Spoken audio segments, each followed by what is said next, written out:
Salam alaikum, bonjour à tous. Je fais une vidéo aujourd'hui parce que il y a la cagnotte qui s'est lancée un peu rapidement. Il y a, je suis un peu content, mais en même temps c'est vraiment porteur d'espoir, hein. Je traverse une période vraiment compliquée, c'est vraiment difficile. Et là, le fait de voir qu'en 24 heures on a mobilisé quasiment 3000 euros, là c'est impressionnant. Ça montre qu'il y a un intérêt, qu'il y a une vraie valeur. Et que les gens soutiennent quoi. Et ça fait vraiment beaucoup plaisir. Et au-delà de cet aspect-là, des 3000 euros qui vont m'aider à tenir jusqu'à la fin de l'année et travailler un petit peu, euh, il y a ce côté-là où il y a une personne, donc je vous l'annonce un peu, il y a une bonne nouvelle, mais du coup on a une personne qui se propose de contribuer au projet, à l'aider à soutenir à hauteur de 5000 euros en plus. Donc c'est quand même, enfin c'est énorme en fait, c'est énorme. Et à la fois ça m'aide à relever la tête et à me rendre compte que on est plein de pensées limitantes, des pensées qui nous disent bah non, faut pas aller plus haut, faut viser petit, à chaque fois toujours petit.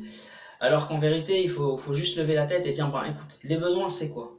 Moi, quand j'avais contacté la banque, vous avez été nombreux à me dire aussi que la banque, ce qu'elle m'a fait, c'est un peu dégueulasse. Moi, j'avais sollicité un emprunt à hauteur de 20 000 euros pour pouvoir acheter du matériel. Et puis, au dernier moment, elle a changé sa veste. Et du coup, elle m'a dit, maintenant, au lieu de 300 euros par mois, tu nous rembourseras 800 euros par mois. Et là, c'était beaucoup plus difficile pour moi. Et comme je n'ai pas la possibilité d'accéder à du matériel, donc voilà. Donc, pour resituer un peu l'historique, c'est que moi, quand je me suis installé, je devais avoir du financement qui devait arriver de la part de l'État en deuxième année d'installation. Là, on est en quatrième année d'installation. J'ai pas eu cet argent-là. Je suis hors délai en fait pour avoir cet argent-là. Et aujourd'hui, c'est pour ça que je me suis retourné vers la banque cet hiver en disant, comme j'aurai pas les sous, va falloir que je trouve une autre façon de fonctionner, un autre financement. Donc j'ai porté le truc à bout de bras pendant 3 4 ans. Euh, et, et du coup, je pouvais pas, donc j'avais pas beaucoup de moyens, donc j'achetais des petites choses, pas forcément de très bonne qualité, mais c'était histoire de durer. Et comme là, il y a quelques jours, j'ai passé 2 heures à rafistoler, à bricoler des choses que j'ai achetées les années précédentes, parce que c'était de mauvaise qualité, parce que c'était pas bien, quoi. Et du coup, dans le travail, forcément, ça impacte tout, quoi. Sur une journée, si je perds 2 heures juste pour bricoler un truc, en me disant j'espère que ça va tenir, c'est compliqué.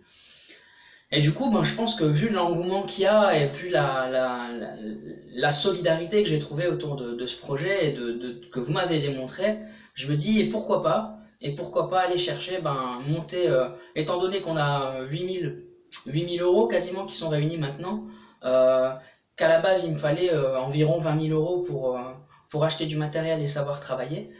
Donc il y a à peu près 10 000 euros autour du tracteur. Il y a 5 000 euros autour d'une machine pour récolter les légumes, pour faciliter, qui est légère, qui ne va pas abîmer les sols.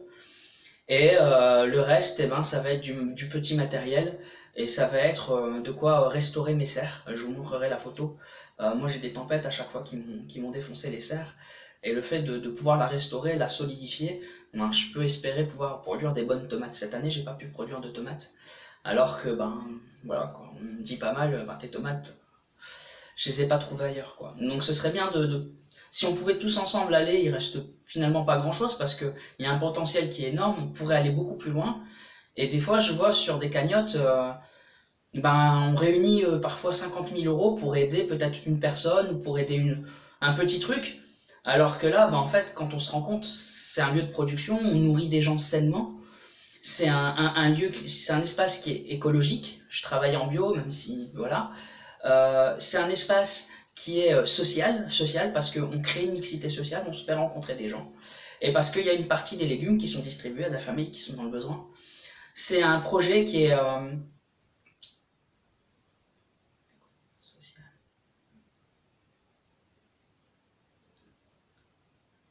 C'est un projet qui est éducatif et pas juste envers les enfants, les tout petits, non, c'est du petit au plus grand, au petit jeune qui veut juste savoir comment ça fonctionne, à celui qui veut s'installer, qui veut se former. Et c'est aussi un projet qui brasse beaucoup de savoir et de connaissances avec des gens qui sont de tout milieu, de toute profession, etc. Et aussi bien du docteur en pharmacie à l'herboriste, en passant par la diététicienne, en passant par tout ce qui touche autour de la consommation. Et enfin, ben, c'est un projet sociétal en fait. C'est qu'aujourd'hui, on est arrivé au bout d'un modèle, et ce modèle-là, il montre tous ses signes de faiblesse. On l'a vu notamment pendant la crise du Covid. Aujourd'hui, c'est quel modèle de société on veut laisser, on veut apporter pour la suite, et c'est pas la première ferme, c'est pas la première ferme qui va se casser la figure. Et si aujourd'hui on veut, c'est pas la première, c'est pas la dernière, et si aujourd'hui on veut apporter autre chose, et ben c'est en soutenant ce genre de petites fermes. Et donc voilà quoi, je pense que c'est maintenant qu'il faut le faire, maintenant ou jamais en tout cas, c'est sûr. Et je pense que voilà, on a tous la possibilité d'agir, là c'est là maintenant, et on profite, il y a une belle opportunité qui s'est dessinée, et c'est maintenant qu'il faut qu'on fasse nos preuves en fait.